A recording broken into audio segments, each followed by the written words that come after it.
Welcome back, everybody, to the Flex Success podcast. You are joined by myself, Dean, and my lovely co-host, Lizzie. Hey, Lizzie. So I wasn't sure if you were pausing for me to introduce myself or not. Hi, everyone. And we are joined with Big Daddy Joe. Have you been called that? I'm calling him Big Daddy because he was our host for our homestay just recently, let's call it. We lived with Joe for, what was it, like 3 weeks, 4 weeks? Yeah, it was Daddy's house. Daddy's house. His house. Is it weird that I send Daddy pictures of me in basically a G-string? Yes, it is. But let's give that some context. Joe is Dean's bodybuilding coach. Dean will be stepping on stage in 7 weeks for those that have been following along with the podcast or Dean's personal Instagram. And Joe, we've had you on the podcast once before, but maybe for those that haven't listened to that podcast or don't know who you are, let's hand it over to you. Who are you? What do you do? And why do you do it? Yeah, firstly, thank you guys for having me, of course. It feels like ages ago that we did that podcast. I remember it must be at least a year and a half because I was in our old house when we did that. Has it been that long? Wow. Yeah, it must have been. So for people that don't know me, I'm an online physique coach. I've been doing this quite a while. I think full-time 6-ish years coaching. Coach mainly people searching for quote-unquote optimal outcomes. Most of my clients are competitors, male and female, spanning across pretty much all classes, criteria, feds. I don't work with any Gen Pop. That doesn't mean all of my clients are competitors. Some people that are just pushing for like maximum muscle growth or whatever it may be in terms of bodybuilding outcomes. I also don't work with any strength or power athletes. It's all physique-based. I'm also the founder of an education and entertainment, you could say, company called Physique Collective that has grown over time to become a big collation of coaches with a lot of material on our private members app, and we've got a discussion forum there that's pretty busy. Dean Log's there, and I think that's me in a nutshell, other than my passions outside of bodybuilding, which is just dogs, basically, and that's it. I do miss your dogs, Joe. Mm. Joe's little staffy Hunter used to come up to our bed and snuggle with us, and it's a dogless bed and it's cold and sad. So I'm looking forward to coming back to your house for, what is it, Peak Week? Yeah. Yeah, we'll be snuggling with Hunter. When I'm not willing to give you any attention whatsoever. Yeah, which is all of prep. Yep. Then I'll just be like, Hunter. That's funny. Okay, now there's so many things that we could discuss with you, Joe. But we thought that we would discuss perhaps how you manage energy balance with your clients. And I'll ask you a specific question, of course, but I thought I would maybe start with some definitions for people who are fairly new or aren't too sure on the terms. So we know that in order to manage our body weight, there's a lot of nuance, but essentially it can boil down to energy balance, calories in versus calories out. And we can talk about maintenance calories being the amount of energy somebody can take in to maintain their body weight. Another way of saying that is TDEE. So if you hear Joe or Dean or I say an energy deficit, that is the amount of calories less than maintenance calories, right? Mm-hmm. Or an energy surplus would be the amount of calories eaten above maintenance calories. Are there any other terms that we think, or output would just mean exercise or movement of some sort? Yeah, and TDE, total daily energy expenditure, like how much you expend in a day. Yeah, that encompasses the 4 different components of the way that we burn calories. Bring up there. Can you repeat that, Joe? Activity. Sorry, NEAT would be one that I'd probably bring to the forefront to focus on. So activities that are not formal exercise, like steps, cleaning, tapping your foot, even blinking. If you look at some of these crazy metabolic board studies where people fidget less and blink less and stuff like that in harsh calorie deficits, I think that's a super important one to trap through any kind of prep. Yeah. Okay. Yep, for sure.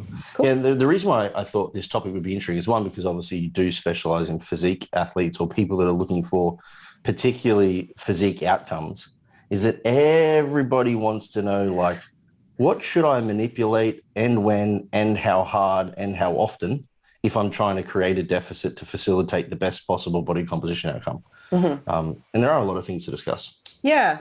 So maybe the specific question that we could ask you, Joe, on how to manage energy balance is, let's say somebody comes to you with a fairly average musculature, fairly average body fat, and they want to look like a human walnut, which I think was the name of the podcast we recorded with you last time, How to Look Like a Human Walnut.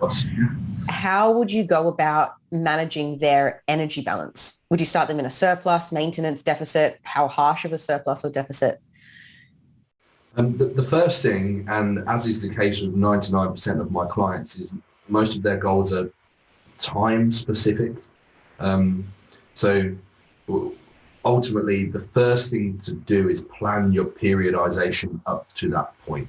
So if anyone's going to get skinned like a human walnut, I would hope that they're only doing it for a prep or for a photo shoot. There's really no reason to do that unless you're just a sadistic bastard. Yep. So we'd have a date or at least a rough kind of idea of where we wanted to land peeled. And then we're going to have to periodize that. And it's an oversimplified explanation to assume, right, we're going to just deficit all the way in. There has to be some objective measurement of how are we going to get there peeled from where we are now? What's the distance that we need to travel? And then what's the best way to get there? What breaks can we afford to take along the way? And then look at things like systemic fatigue and see how we can manage that moving in to make sure that we can actually get there anyway. You know, if you take the sort of guise of let's just diet as hard as possible from day one, most people just won't make it there. And if you diet too moderately, then you might make it there, but still fat. So you at least have to have some periodization idea, which, you know, funnily enough, Dean, you'll agree with this, is like, it's still fairly rare to periodize bodybuilding, even just like mesocycle design or how you would structure a various energy balance phases throughout a macrocycle. I would encourage anybody to look at their whole prep as a macrocycle. So again, what's just jumped into my mind, what's probably important is what you have just done up to this point of deciding that you're moving into the prep. Like if you haven't had a period of being eucaloric, you know, maintenance calories for a little while and training with true maintenance volumes, maybe between 4 to 8 sets per body part per week, 2 to 3 reps in reserve, and you haven't been on a drug dose low enough to allow space to accumulate up without huge drug-mediated fatigue, then you just can't start anyway. Because again, you're just not going to get there because of these external fatigue factors. Your allostatic load is just going to be too high. So what you've done, plus then periodizing the plan to get there and being objectively accurate and rational about that. It's not like, right, I've got 60 pounds of body fat to lose. There's a show in 8 weeks. Let's go. It's, you know, is this, can we actually get there and how can we get there in the best way? Like Dean's a great example of that, the way that we've had to manipulate your periodization throughout the last year with shows being cancelled and whatnot. But because we've been so diligent about managing fatigue properly, here we are in a nice spot. And anybody on the Physique Collective forum will probably see where we've got this diet break here. And then we've got this 4 weeks of deficit because we have sort of X amount of body fat to lose before we get here from this current state. And then we have this test peak here, which we can afford because of what we did here.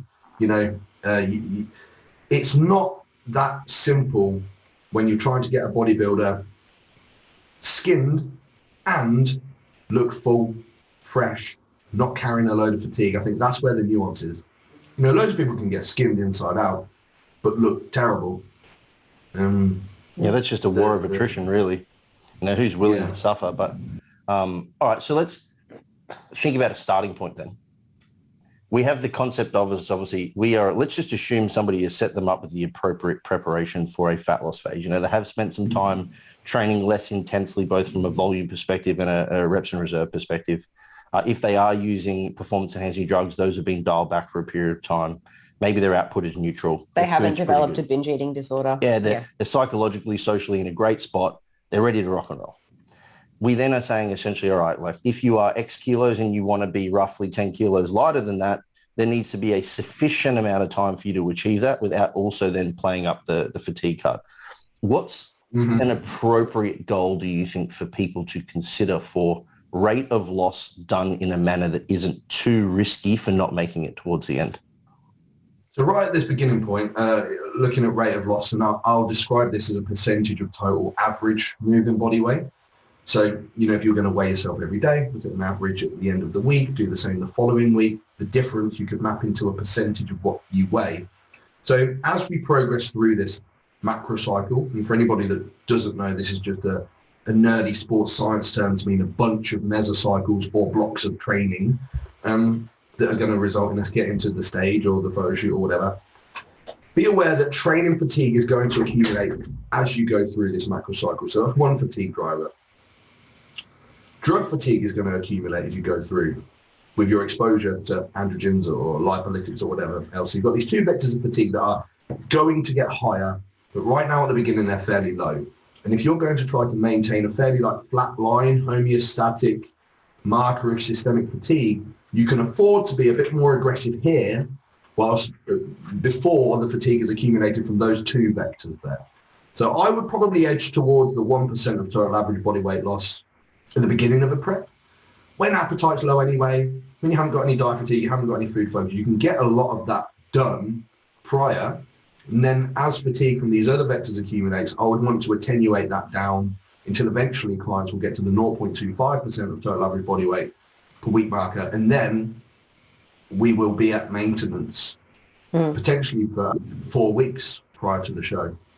I really like looking at body weight loss as a percentage of body weight as opposed to these set numbers, because Dean losing 1% of body weight per week at, let's just say when you were 100 kilos for easy math, a kilo a week. Me at 60 kilos, my same 1% body fat is 600 grams a week. We've both lost 1%, but mine is so much smaller. So understanding that if you just have less to lose in the first place, you don't have as much to lose per week. So it doesn't mean that smaller people are worse at losing weight. It's that it works as a percentage of body weight, which I think is where a lot of people go wrong and maybe think there's something wrong when there's not. Yeah, or even similarly, though, if we want to lose X amount of fat per week, it's essentially an absolute number. Like roughly speaking, we could say to lose 1 kilogram of fat per week, you may need to, eat at a deficit of roughly 1,000 calories per day. And again, a 60 kilo female doesn't have 1,000 calories available to pull from her diet potentially. Yeah. So it's actually now we're thinking oh shit, hang on a minute. I wanted to lose 6 kilos in 6 weeks as a 66 kilo female. But no.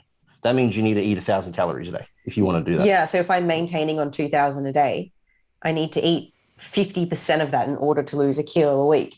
And that doesn't leave me with enough for my, minimum daily fruit and veg, protein, some good quality fats. There's just not enough there. Dean pulling 1,000 calories a day, he's got plenty to play with. It is the unfortunate truth of little people, isn't it? So yeah, just to recap that, so we're looking at roughly that 1% at the front end, you would say first 50% of the dieting phase. I mean, we haven't really spoken about, I suppose, length of dieting phase determining rate of loss as well. Perhaps that might be worth discussing, Joe. So periodization of a dieting phase, my preference with all clients is to maintain whatever deficit we come to terms with, whatever percent of total average body weight loss that is for the duration of the accumulation phase of each mesocycle. So whilst you are actually training, whilst there is a progression scheme in place, we can maintain this deficit. And then every time a client would deload, be that between 3 to 8 weeks in some cases, I will absolutely have all clients at maintenance over that deload. You simply cannot deload and wash off fatigue if you're driving fatigue from another factor, or when your recovery is substrate dependent. Your recovery is dependent on your ability to have nutrient availability. So I would prefer to diet longer. Let's say we're going to do 4 mesocycles into a show. I'd much rather tag on 4 extra weeks of that as compared to driving straight through. And anecdotally, but I say anecdotally, but the research tends to show this as well when they compare linear rate of loss with rate of loss and diet breaks, they tend to match when you put the time and the deficit together, but adherence improves greatly. I was going to say, if nothing else, they're as good at fat loss, but better at most other things. That's the non-continuous, the non-linear approach. So people that take breaks in their dieting period and then start again and stop again. Which is called intermittent dieting. Yeah. Depending on how lean this individual was, maybe that first mesocycle would be that 1% marker. Then we may slow it down if we can. 2 mesocycles out of 4, maybe. But the last 2 mesocycles into a show, that last mesocycle, I very rarely have somebody pulling off more than 0.25. For people who are unsure why that might be the case, could you clear it up for them? Simply fatigue. The amount of systemic fatigue that we're driving through there. It's a bodybuilding show. That systemic fatigue makes such a huge difference to your ability to train productively, to sleep productively, to have a functioning GI and autonomic nervous system management, to your ability to maintain muscle and present it well without looking, I can't remember who used the quote, sinewy. It's very much dependent on autonomic nervous system function. And it just becomes that much harder to lose fat at that point. When you're trying to mobilize and liberate fatty acids from adipocytes that are, I don't want to use the term stubborn, but I mean, you can, these kind of alpha receptor dense body fat sites, it's super hard. Dean, you know this yourself, with got that little base of the glute point, and you can get 3/4 of the glutes in 4 weeks, and that last bit of the glute, that might take you 8. And you'll never ever get lean on the inside of your knee. That spot, man. I remember Dorian Yates talking about being so lean that his feet hurt because there was no fat left on the bottom of his feet. You've experienced that before, haven't you? Yeah, and graphically yesterday I put on Instagram, you're getting lean when your butthole actually touches the seat. It's a really weird feeling to sit on a bench and have weight bearing, and you're like, oh, I've never been that lean. I can feel my butthole touching the seat. I hope you're wearing undies. Could be the fact that I got a massive prolapse. You don't. I do not. Okay, so 1% at the front end, maybe we're going to slow that down, potentially eventually getting to the 0.25 when we're talking about right at the end when we're going for the translucent, sinewy skin look.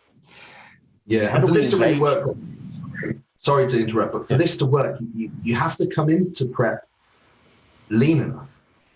The biggest mistake is starting prep fat, because you'll have to drive so much fatigue to get lean.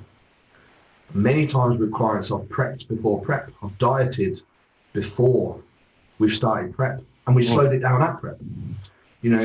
Maybe with cruise dosages of PEDs and maintenance volume, we've had a really large deficit for 4 weeks, and then maybe a week or 2 of maintenance, and then we started prep. Again, because the fatigue is available for you to basically build up at that front end too. I think probably my average loss that I'll see across an entire prep is somewhere between 0.5 to 0.75%. Once you work out, the 1% for the first 50% of prep and then the 0.25 for the back end and so on, let's give or take, say, 0.5% for an easy number. People need to realize we're now talking about 10 kilos is 20 weeks. Yeah. Plus, if we're going to take breaks to mitigate fatigue, and you want to do 4 of those every 4 weeks, now we're talking about 24 weeks for 10 kilos. Mm-hmm. So if you're fatter than 10 kilos, not accounting for just body weight from shifting food out from a surplus. Fatter than needing to lose 10 kilos. Yeah. You're 30 weeks now. Yeah. Now that doesn't mean you can't do it like you said, Joe. It just means you won't do it optimally. Mm-hmm. Yeah, absolutely. Yeah. Yeah, I like anybody that's built us for a long time knows that. Sorry, Lizzie. Anybody that's put people on stage knows the difference in look. The most obvious example in the last year was Joe Ballinger. I think, when we started working together last year, and the only thing we did was drop off fatigue, big pull down of drugs, calories back to maintenance, training modulated in a way where reps in reserve were included. He was taking everything to failure, etc., etc. And the look changed so drastically, and we managed to roll through those last 3 shows looked incredible, and then it shows now when you're looking at him coming into this pro qualifier in April, it's a totally different look. And that's just one example. Anybody that's put people on stage knows the difference. It does disappoint me that Joe Ballinger has improved so much, because he seems to be competition for Dean. You don't know how much I'm paying Joe on top of his coaching fee to run his fatigue back up. To sabotage Joe Ballinger. I'm also paying Matt. I'm also paying you off. Yeah, I'm paying Matt off too to take him to sushi. I'm asking him questions about what things he likes to buy in prep so I can send them to him. I've got this all figured out. You just need to get Matt to over-egg him on the hack squat and he'll blow out both his knees. Do it. That won't be hard. So, Joe, if you have the chance of listening to this, the other Joe, not you, obviously. Joe mate, you don't train hard enough. It's simple as that. Got to go to Tell him Palo. that. Hashtag prove me wrong. It's the hardest thing to get him to train the way that he's supposed to. That's why I need Matt there. Matt's just making sure he doesn't take it too far. It's a blessing and a curse, that mindset. Can be. So there's a lot of value in, the methods that we're talking about today for people who aren't trying to step on a bodybuilding stage, because the same principles apply. You just perhaps wouldn't take it as far because you don't need to get that lean. But still, these are the principles for gaining muscle and losing fat that anybody trying to improve their physique will need to understand. And what I'm getting here, Joe, is that everything has a purpose. Everything is thought out. You zoom out and think like, okay, what is the specific thing that I'm trying to achieve right now? What is the specific thing that I'm preparing for right now? So that when you go ahead and do things, it's efficient. Yeah, what I encourage anybody to do and what I do as a coach is I always have phase-specific goals for each vector under our control. And even beyond that, I'll have mesocycle-specific goals, macrocycle-specific goals, microcycle-specific goals. What do we need to get done this week in our training with our nutrition/energy balance expenditure equation, our PED use, our stress and our sleep management? And then what do we need to get done over the next mesocycle? And then what do we need to get done over the macrocycle? And once you have those objective goals in place, it's pretty easy to tick them off every day. And then you look back in 4 weeks and go, oh, there we go. We've taken the step. I think that's a huge thing for lifestyle people that are just looking to maintain a leaner physique. I think if I could give those people another piece of advice, it would be don't over focus on linear fat loss to your goal without knowing what to do afterwards or even do that thing along the way. Yeah. For example, for some reason it's like bodybuilding moniker to like, right, prep, mass. So like that kind of macrocycle design is not necessary, especially for a lifestyle client. Let's say we're going to do 2 deficit mesocycles. Food focus gets a bit high, your lifestyle stuff, being able to go out with your family or whatever is starting to get affected and you don't like that. Cool, let's maybe do maintain for 4 weeks. Learn to maintain the progress that you've made. And then maybe you'll do a surplus mesocycle, who knows? And then get back to the deficit. There's no reason why you need to linearly drive all the way to being absolutely peeled and then go, fuck, what do I do now? Not having a plan after is like straightening the deck chairs on the Titanic when it's tilting, like they're just going to get crooked again.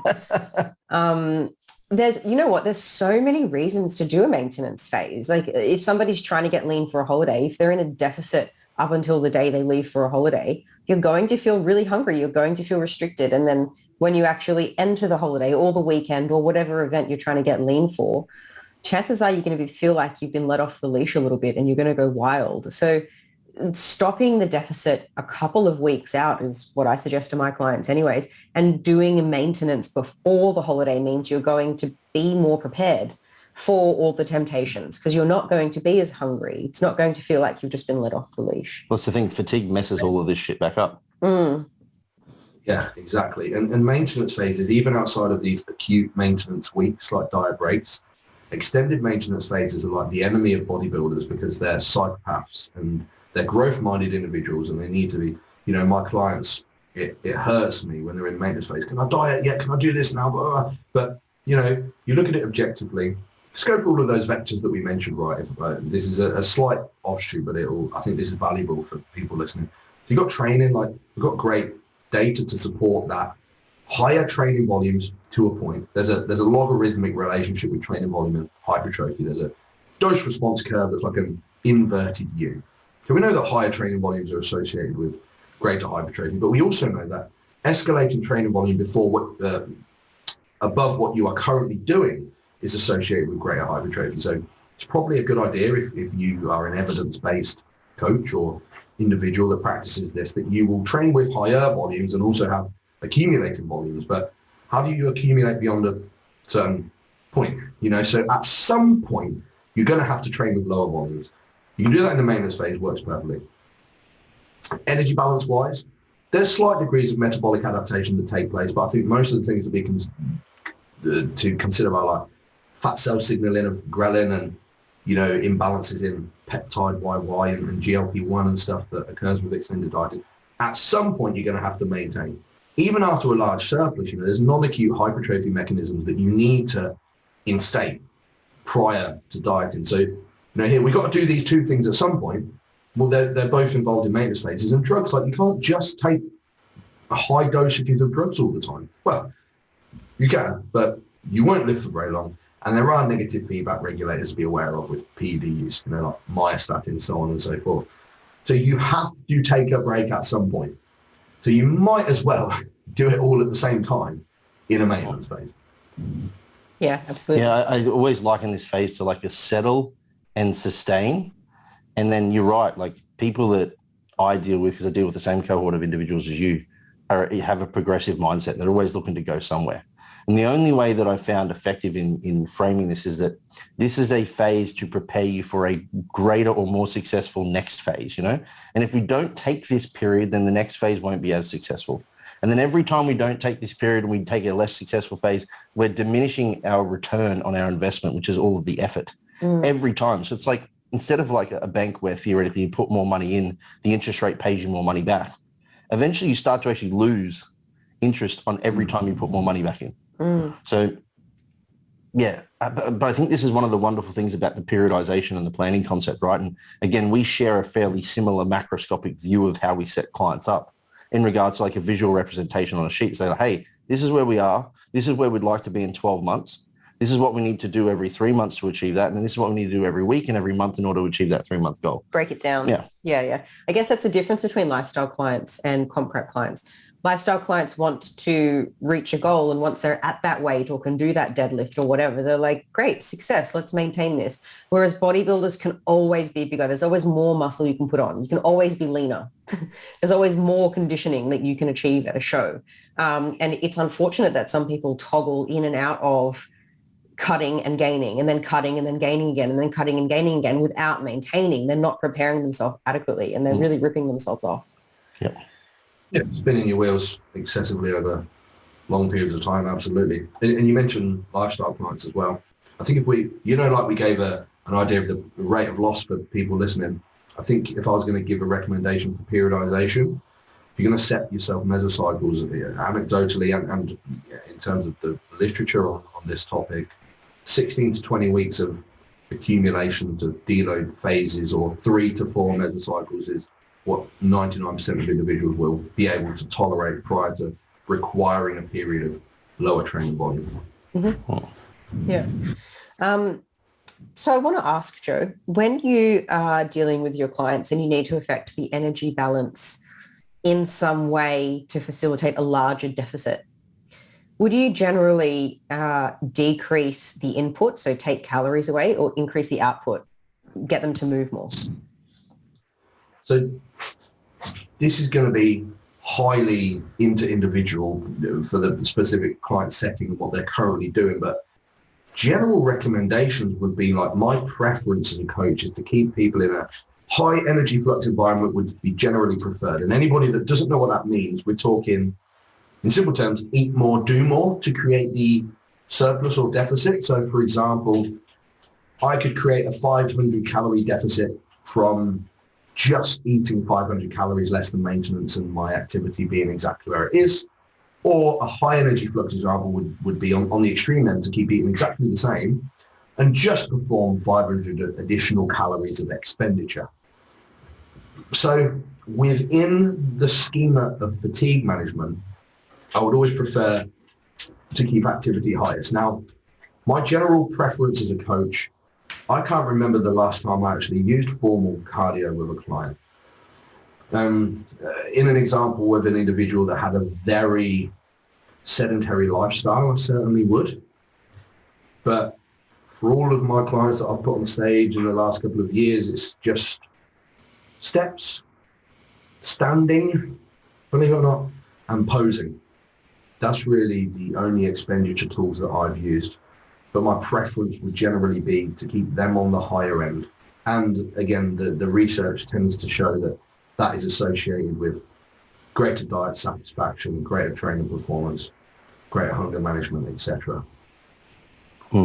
Would it be a case of increasing the output from the beginning and then holding that, or are we talking more you find it beneficial in this preparatory phase before fat loss to find maintenance in a higher energy flux and then retain the output? Yeah, definitely, at least to the degree that it doesn't drive external fatigue, because there's also an adaptive sense here. So for somebody like me, all the dog walks I'm doing and whatnot, I'm edging around 17K at the lowest steps, 20K at the highest. And I spend about 50% of my day stood, maybe a bit more actually. I spend 50% of my office time stood, and the rest of my time stood anyway because I'm out with the dogs or training the dogs or something. So for me, that activity does not drive any kind of subjective or objective fatigue. For an individual doing 2,000 steps per day, I'm sure if I said go and do 20,000, they'd be like, oh, my feet are killing me, you know. So I would at least like to get an individual to that homeostatic point where a high level of activity, let's just say 10,000 steps, which I know is a sort of number that's just like bounded around. I don't consider that particularly high activity, but you know, at least something like that would be valuable prior to a prep. And then maybe we have space to move that up to the 15 to 20K marker. I prefer steps for many reasons, mainly because, and you'll know this psychologically, doing cardio or having to go out to get your expenditure is quite a toll. Whereas we were talking about this, Dean, you prepping in a new country and the novelty that brings. You're not going out to get steps. You're going out with Liz to do some cool stuff. And then you might look at your aura and be like, well, I've done 20,000 steps. Didn't even know, you know, I was just enjoying myself or seeing this and that. You know, encouraging clients to get out in nature, go for long walks. You know, again, there's good evidence-based data on things like that. And daylight exposure, excellent. Go shopping with the missus, go whatever, you know, things like this.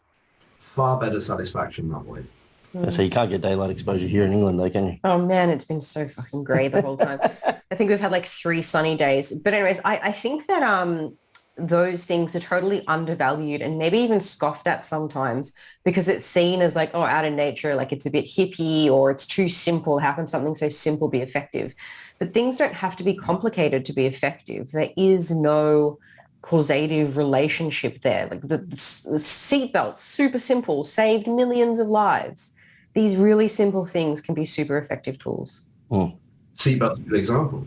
You know, use a seatbelt on the seated hand curl to give yourself better bracing so that you can drive more knee flexion output. There you go, people scoff and stuff like that. Hey, you know, it's very easy. It makes a big difference. But no, you're right. I mean, the bodybuilding thing of like the Stairmaster, I think the Stairmaster is an awful choice of expenditure for any bodybuilder.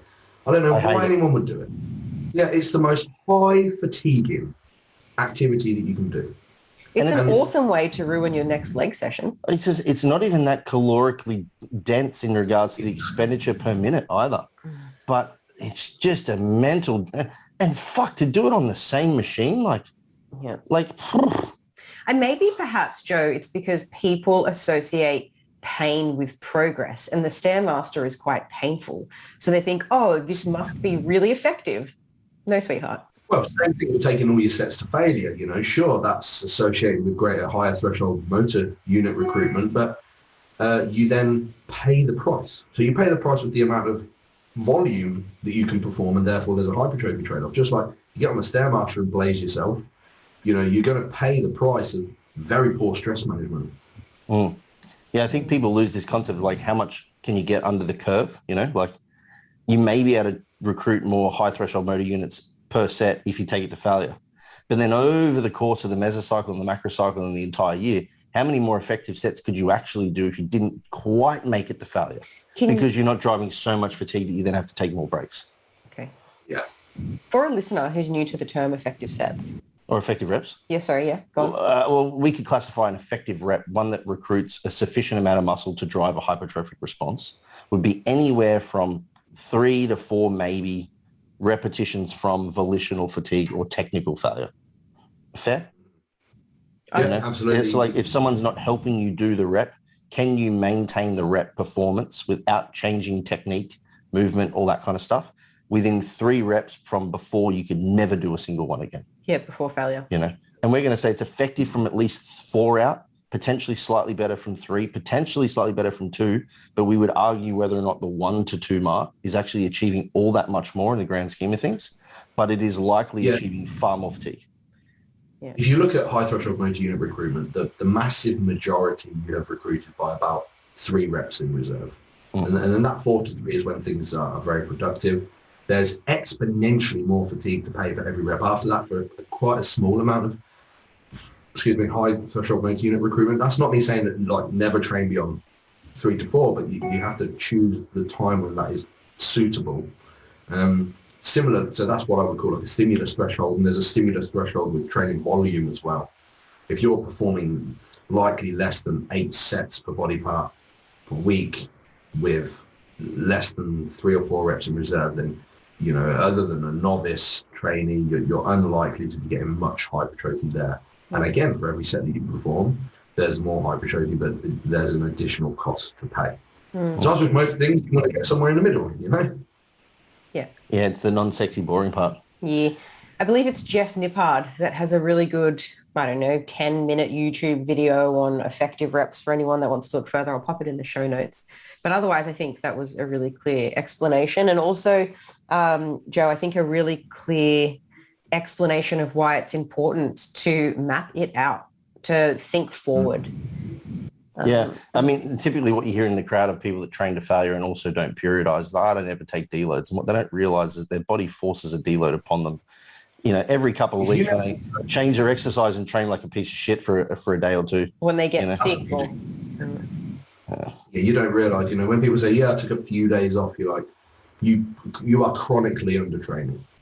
Yeah. You know, you're just, or you're doing like you said, like you get stagnant and you swap exercises.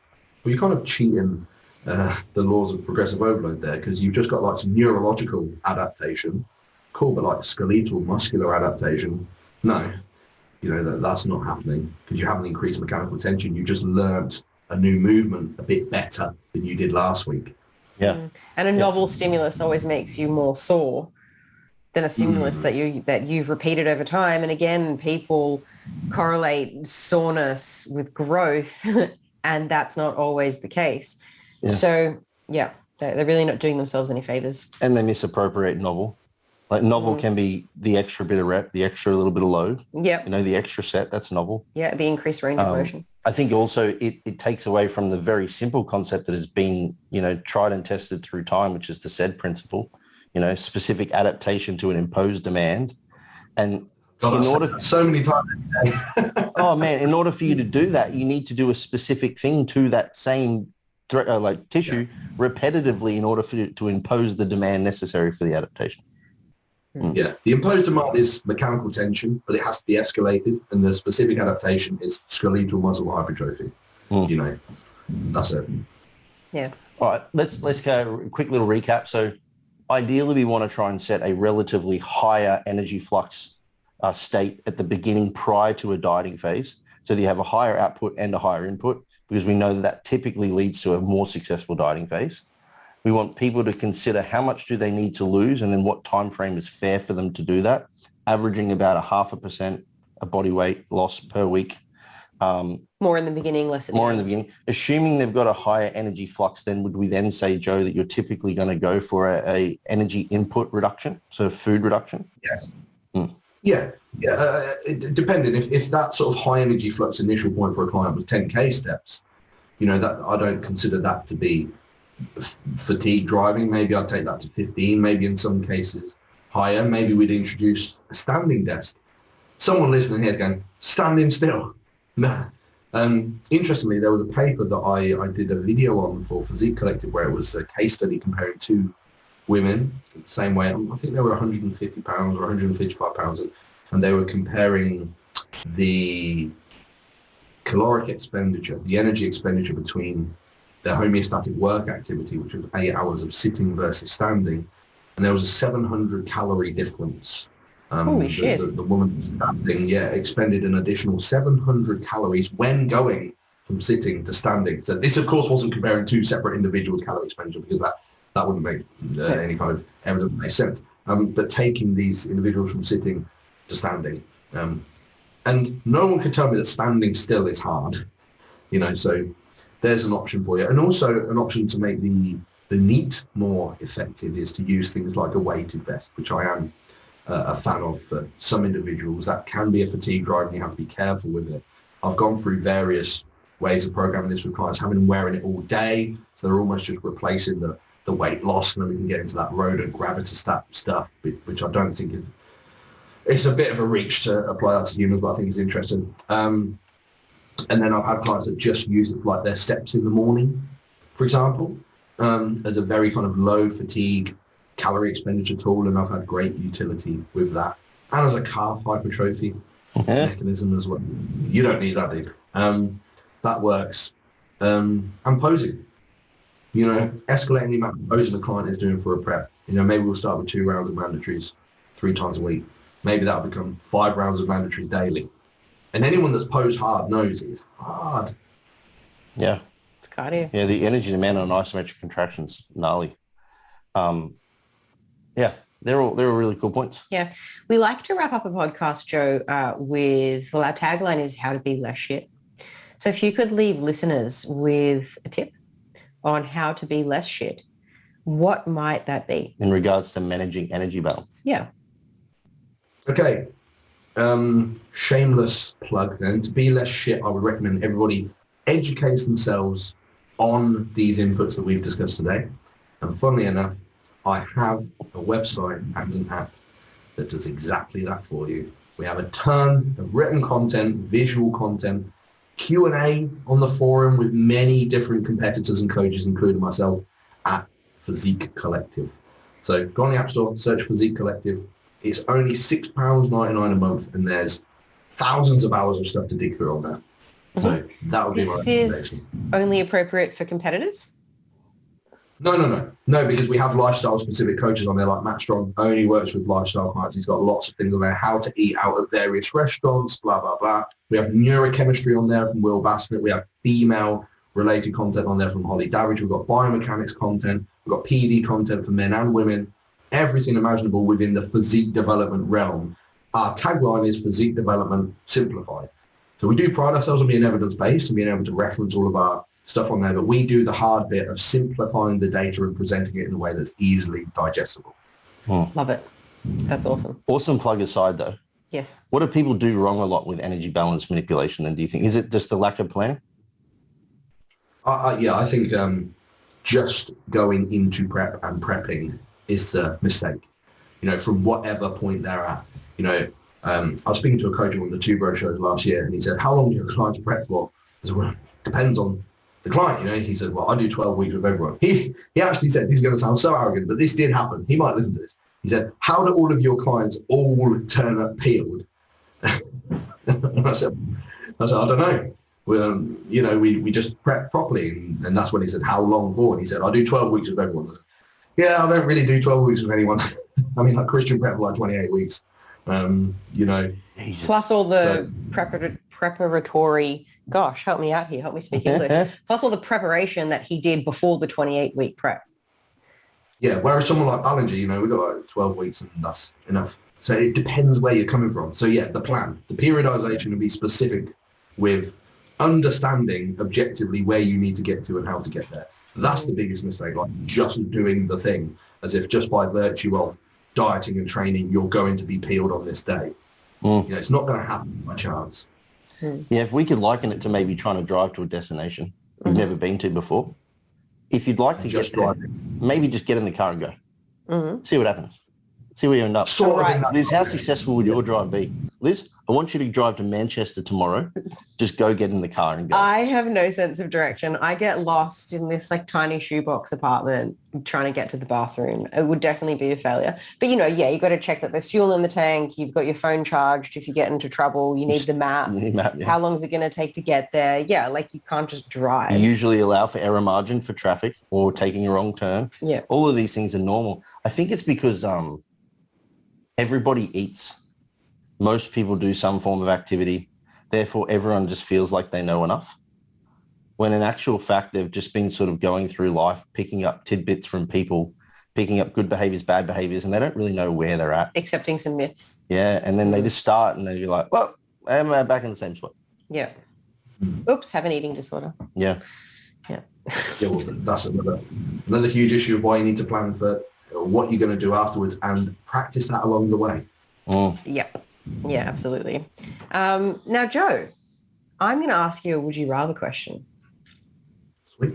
Let the sweat begin running down thy brow. Oh, God. You know me. We've spent time together, so you can probably think of something difficult for me. Oh, all right. Would you rather be raped? It's a great start. Right there. Would Why you rather who? be raped 10 times between now and the day you die, or rape someone once? Does this? That's the most horrible thing I could think of. And This I would never requires ask anyone this else. requires some questions. All right, go on. Shoot me with questions. Who's raping? Is it like Purple Lucky?